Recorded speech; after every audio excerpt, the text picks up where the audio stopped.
Guys আমাদের free fire advance server চলে এসেছে। ইয়েস OB49 এর অ্যাডভান্স সার্ভার এখন আমাদের হাতে। আমরা খুঁজে পেয়েছি ফ্রি ফায়ার গেমের নতুন ম্যাপ সোলার। ম্যাপের কারণে হয়তোবা 12 ম্যাপ এবার হারাতে চলেছে। এখন এই মুহূর্তে আমি যদি তোমাদেরকে বলি নতুন ম্যাপে নামার আগে তুমি চলে হাইড হয়ে যেতে পারবে, তাহলে কি তোমরা আমার কথা বিশ্বাস করবে? দেখতে পারতো আমি নামতেছি না, আমার সাথে সাথে কিন্তু আমি হাইড হয়ে গেছি। আমি চলে এই হাইড থেকে কিন্তু আবার বের হয়ে যেতে পারবো। দেখতে পারতো আমি সামনের দিকে দৌড়ে যেতেছি, আমার ক্যারেক্টার দেখাইতেছে না। ইউ ক্যান সি দ্যাট আবার আমি চলে আসলাম। OB49 এর আপডেটে টপ 10 আপকামিং বিগ চেঞ্জেস সম্পর্কে জানতে পারবে। Changes number 10। ওকে, নাম্বার 10 যে পরিবর্তনটা আসে আমাদের ফ্রি ফায়ার গেমের কাস্টমে। আপডেট আসার আগে অনেক কিন্তু লিক বের হয়ে গেছিল, ফায়ার গেম থেকে সব ধরনের কাস্টম কার্ড রিমুভ করবে এবং গেমও এটাকে অ্যানাউন্সমেন্ট করে দিয়েছিল। গেরানা কথা অনুযায়ী গেম থেকে গেরানা কাস্টম কার্ড রিমুভ করে দিয়েছে, এখান থেকে কাস্টম তোমরা একদম ফ্রিতে খুলতে পারবে। গেমে নতুন করে এমন একটি কাস্টম কার্ড এসেছে যেটা ফিচার দেখলে তোমরা অবাক হতে বাধ্য। কাস্টম কার্ড ফ্রিতে দিল তেমন কোনো পরিবর্তন আনে নাই। নতুন কার্ডে এমন কিছু ফিচার অ্যাড করেছে যা সবাইকে এই কার্ড কিনতে বাধ্য করবে। নতুন কার্ডের ফিচার হিসেবে তোমরা পাবে ইন গেম ভয়েস। এখানে তুমি ইন গেম ভয়েস যদি অল করে দাও, ম্যাচের মধ্যে তোমরা সবাই কথা বলতে পারবে। ফ্রি ফায়ার গেমে কিন্তু এর আগে এরকম সিস্টেম ছিল না। নতুন যে প্রিমিয়াম কাস্টমটা অ্যাড করা হবে, ইন গেম ভয়েস অল করতে পারবে অথবা চাইলে টিম করেও রাখতে পারবে। মানে হচ্ছে এখন অন্য সব ব্যাটল রয়্যাল গেমের মতো তোমার মধ্যে গিয়ে একটা ম্যাচের মধ্যে সবাই একসাথে কথা বলতে পারবে। ফিচারটাকে এখনো পর্যন্ত আমি প্র্যাকটিক্যালি ট্রাই করি নাই, কত মিটার দূর পর্যন্ত ভয়েস আসে যায়। তো এইটা হচ্ছে সেই premium custom card. Custom card খুলতে কোনো রকম কোল ডাউন টাইম থাকবে না এবং ফ্রি ফায়ার গেমে যত ম্যাচ আছে প্রিমিয়াম কাস্টমের সব ম্যাচ ইনক্লুডেড থাকবে। তুমি যখন কাস্টম খুলবা প্রিমিয়ামটা, তখন তোমাদের লিডার বোর্ডে প্রথম দেখাবে। এখন চাইলে তোমরা যে কোনো রুমার স্ক্যান করতে পারবা। এই অপশনটা আছে যে ইনভাইট অপশনে যে তাহলে এরকম একটা স্ক্যানার অ্যাড হয়ে যাবে। এবং এই কাস্টমের মধ্যে আরেকটা সিস্টেম হচ্ছে যে তুমি একটা স্ক্যানার অপশন পেয়ে যাবে। যদি স্ক্যানার অপশনে চাপ দাও তাহলে ক্যামেরা পারমিশন চাবে। ফ্রি ফায়ার থেকে অলরেডি ক্যামেরা ওপেন হয়ে গেছে, জাস্ট শুধুমাত্র স্ক্যানার দিলে কিন্তু আমাদের রুমে চলে যাবো সাথে সাথে। এটা কিন্তু ফ্রি ফায়ার গেমের সম্পূর্ণ একটা নতুন ফিচার। Changes number 9। নাম্বার 9 আছে আমাদের ফ্রি ফায়ার গেমের ওয়েটিং লবি। যদিও কারণ ফ্রি ফায়ার ওয়েটিং লবি আমাদের তেমন বেশি পরিবর্তন করে না, এবারে ওয়েটিং লবিটা মনে হচ্ছে যে হালকা একটু বড় করছে। ছোট বোঝার উপায় নাই, পাওয়ারফুল সবকিছু রিমুভ করে দিয়ে হালকা একটু সাইজ সম্ভবত বড় করছে এবং একটা নতুন ফিচার অ্যাড করছে। যখন ওয়েটিং লবিতে আসবা এবার মধ্যে ছোট্ট একটা অ্যানিমেশন দিয়ে কোন দিক দিয়ে প্লেনটা যাইতেছে, আর এই বিষয়ে তোমরা কর্নারে মিনি ম্যাপের দিকে খেয়াল করলে বুঝতে পারবা। অ্যানিমেশনটা হচ্ছে যে দূর থেকে জুম করে সুন্দর দিকে লাইন বরাবর নিয়ে যায়। দেন আসে নাম্বার 8। তো নাম্বার 8 আছে আমাদের ফ্রি ফায়ার গেমের 8 অ্যানিভার্সারি কেক। ম্যাপের মধ্যে বিভিন্ন জায়গাতে এরকম কেক দেখতে পারবা, যেমনটা আমাদের নারুটো এবং রমাদান ইভেন্টে এরকমটা দেখা গিয়েছিল। আমাদের OB49 এর পরে 8 অ্যানিভার্সারি লঞ্চ হবে, গেমের মধ্যে বিভিন্ন জায়গাতে এরকম অনেক ধরনের কেক খুঁজে পাবা। এই কেকগুলো যদি তোমরা খাও এখান থেকে বিভিন্ন ধরনের লুট পাবা। Changes number 7। নাম্বার 7 এর যে পরিবর্তনটা আসে,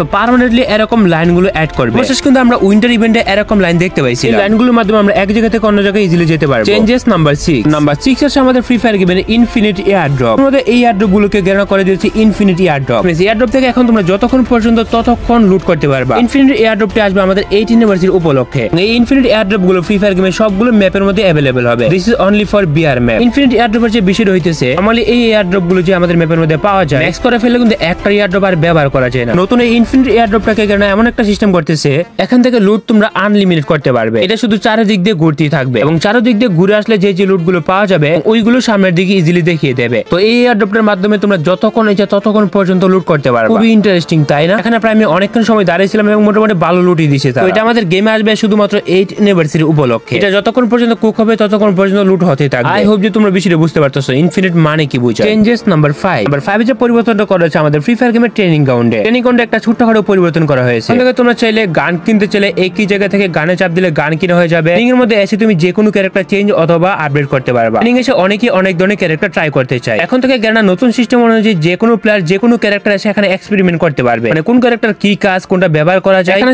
একটা করে আলাদা আলাদা করে তোমরা নিয়ে ইউজ করতে পারবা। ধরো এই ক্যারেক্টারটা আমি নিলাম এখন গেমের মধ্যে, গেমে গিয়ে যখন আমি ক্যারেক্টারটা ইউজ করি তখন গেমে ইউজ করার সাথে সাথে এই ক্যারেক্টারটা আমার ইউজ হয়ে যায়। এই ক্যারেক্টারটা শুধুমাত্র ওয়ান টাইমে ব্যবহার করা যায়। এই ফিচারটা আমার কাছে নতুন লাগছে। নতুন যারা আছে যারা ক্যারেক্টার এবিলিটি সম্পর্কে জানে না, এখান থেকে অ্যাক্টিভ স্কিল গুলো কিন্তু প্র্যাকটিস করতে পারবে। আমার কাছে নতুন ফিচারটা ভালোই লাগছে। Changes number 4। ফ্রি ফায়ার গেমের নতুন ফিচার সেটা হচ্ছে ক্যামেরা। তোমরা এখন গেমের মধ্যে প্রত্যেকটা একটা ক্যামেরা ফিচার পেয়ে যাবা। ইমোটের নিচে একটা ক্যামেরা অপশন পেয়ে যাবা। এখান থেকে চাইলে তোমরা যে কোনো জায়গায় ক্যামেরা অপশনে চাপ দিয়ে জুম ইন করতে পারবা। চাইলে তোমরা ভিডিও টেম্পলে যেতে পারবা। চাইলে ভিডিও টেম্পলে গিয়ে একটা অ্যানিমেশন টাইপের ভিডিও নিতে পারবা। যেটা আমি শুরু থেকে বলছিলাম, তোমরা চাইলে তোমাদের ক্যারেক্টারটা হাইড করতে পারবা। এটা হচ্ছে এই ফিচারটা। এখান থেকে তুমি যদি নিজেকে হাইড করে দাও তাহলে তুমি সম্পূর্ণ হাইড হয়ে যাবা। সেলফ রয়েছে, টিমমেট রয়েছে এবং কি আদার্স গুলো রয়েছে। ভিডিও ফিচারটার মাধ্যমে তোমরা যে কোনো জায়গায় দাঁড়িয়ে ওই জায়গাটা একটা সম্পূর্ণ ভিউ নিতে পারবা। যদিও কাইন্ড অফ ড্রোন ভিউর মতোই দেখা যায়, তবে এটা কিন্তু ড্রোন ভিউ না। এই ক্লিপটাতে এসে তোমরা দেখতে পারবা যে চারদিক দিয়ে এসে তোমার একটা ক্লিপ নিয়ে নেবে তারা। এমনটা ফিল হবে যে তুমি কোনো একজন ক্যামেরাম্যান বার রাখছো যে তোমার ক্যামেরা দিয়ে দিতেছে। As you can see that আমি কিন্তু এখন নিজেকে হাইড করে ফেলছি। তো আমার ক্যারেক্টার কিন্তু ট্রেনিং থেকে টোটালি হাইড হয়ে গেছে। কোনো ম্যাচের মধ্যে নামার আগে তুমি এটা হাইড করতে পারবা। তাছাড়া প্লেন থেকে নামার সময় তোমরা ক্যামেরা অ্যাকশন বাটনটি পেয়ে যাবে। তাছাড়া এই ক্যামেরা অ্যাকশন বাটনটি তোমরা ম্যাপের বিভিন্ন জায়গাতে খুঁজে পাবা। আমার সময় যদি ক্যামেরা অ্যাকশন বাটনটি ইউজ করো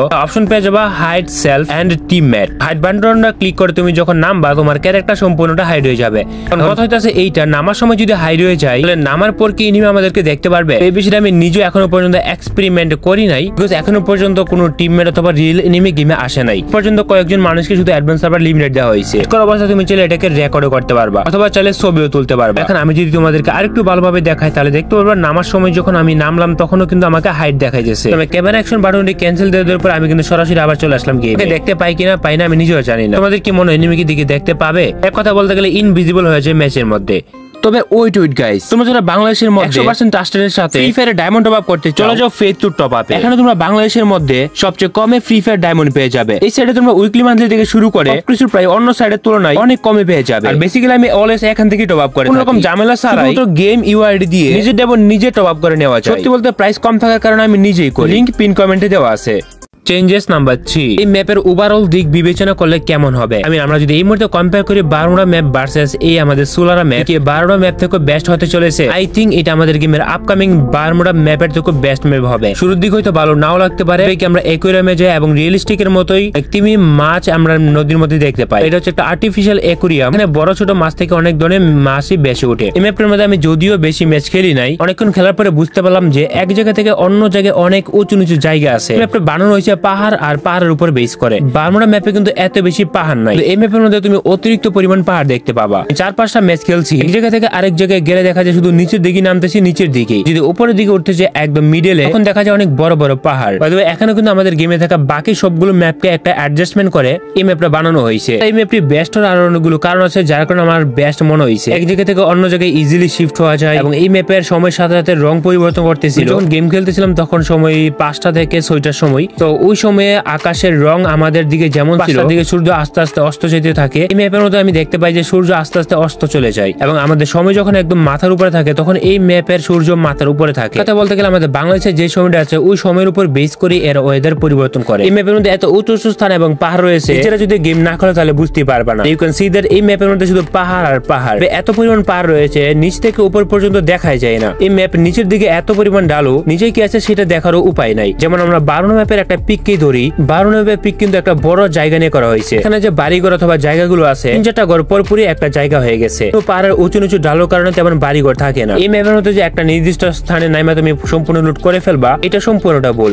একটা প্লেসের নেমে তুমি সম্পূর্ণ লুট করতে পারবা না। ম্যাপটা অনেক বড়, অনেক জায়গা ছড়িয়ে ছিটিয়ে রয়েছে। এই ম্যাপের সাইজ আছে যে 1400 মিটার 1400 মিটার, অনেক উঁচু নিচু স্থান মিলিয়ে একটা নরমাল 1400 মিটার মতো ম্যাপ বানানো হয়েছে। আমি যদি ভুল না বলি তাহলে এটা ফ্রি ফায়ার গেমের সব থেকে বড় ম্যাপ হতে চলেছে। জায়গা থেকে অন্য জায়গায় যাইতে গেলে অনেক পর্যন্ত সময় লাগে। পার্সোনালি বলতে গেলে এই ম্যাপটা কিন্তু আমার কাছে অনেক ভালো লাগছে। নিজেও 12টা ম্যাপ খেলতে খেলতে অনেক বোরিং হয়ে গেছি, বাট এই ম্যাপে খেলার পর কিন্তু আমার এই বোরিংটা ফিল হয় নাই। চেঞ্জেস নাম্বার 2, এখানে আরেকটা পরিবর্তন লক্ষ্য করি, সেটা হচ্ছে যে আমরা যখন র্যাঙ্ক খেলি, র্যাঙ্ক খেলার সময় আমরা র্যান্ডমলি র্যাঙ্ক ম্যাপ সিলেক্ট করতে পারতেছিলাম। নরমালি আমাদের ফ্রি ফায়ার গেমে যেসব ম্যাপ রয়েছে ওইসব ম্যাপ কিন্তু আলাদা আলাদা ভাবে সিলেক্ট করা যায় না। ম্যাপে খেলার সময় আমি বারুণা ম্যাপ অথবা সোলারা ম্যাপকে মাল্টিপল ভাবে আলাদা আলাদা সিলেক্ট করে খেলতে পারতেছিলাম। তাছাড়া এখানে কিন্তু আমাদের কালাহারি, বারমুডা রিমাস্টার্ড এবং ছিল আলফাইন, এই ম্যাপগুলোতে এন্ট্রি নিতে হলে মিনিমাম আমাদের প্লাটিনাম পর্যন্ত রিচ করতে হবে। এরকম সিস্টেম কিন্তু আমরা এর আগে কোনো ম্যাপের মধ্যে দেখতে পাই না। 8 লেভেলে চলে যাওয়ার পরে ম্যাপে ইজিলি এন্টার করতে পারি। এখন কিন্তু প্লাটিনাম ছাড়া কোনোভাবে এন্টার করা যাবে না। সর্বশেষ আসেন নাম্বার 1, এই ম্যাপের সবথেকে বড় ভালো খারাপ দিক কি? এই আপডেটে সবথেকে বড় ফোকাস করা বিষয় হইতেছে এই ম্যাপ। অন্যান্য আপডেটগুলোতে কিন্তু গ্যানা গেমের অনেক কিছু পরিবর্তন করে, এই আপডেটে গ্যানা শুধু ম্যাপটা রিলিজ করছে, দ্যাটস ইট, আর কোনো কিছু না। আর এই নিউজটা কিন্তু আমি এর আগের আপডেটে বলছিলাম যে একটা ম্যাপ রিলিজ করবে, ওই সময় কিন্তু তারা ম্যাপটা রিলিজ করেনি। এই আপডেটে কিন্তু গ্যানা ম্যাপটা রিলিজ করতেছে। তারা বড় কোনো দেখার মতো পরিবর্তন করে নাই এই ম্যাপ ছাড়া, কয়েকটা ক্যারেক্টার স্কিল পরিবর্তন করছে এবং গানও অ্যাডজাস্টমেন্ট করছে এবিলিটি, এগুলো তোমরা আপকামিং ভিডিওতেও দেখতে পারবা। যাই হোক, এই হচ্ছে আমাদের OB14 এর আপডেট, আমাদের আপকামিং সময় দেখা যাবে। আপডেট নিয়ে তোমাদের মতামত কি তোমরা চাইলে কমেন্ট সেকশনে বলতে পারো।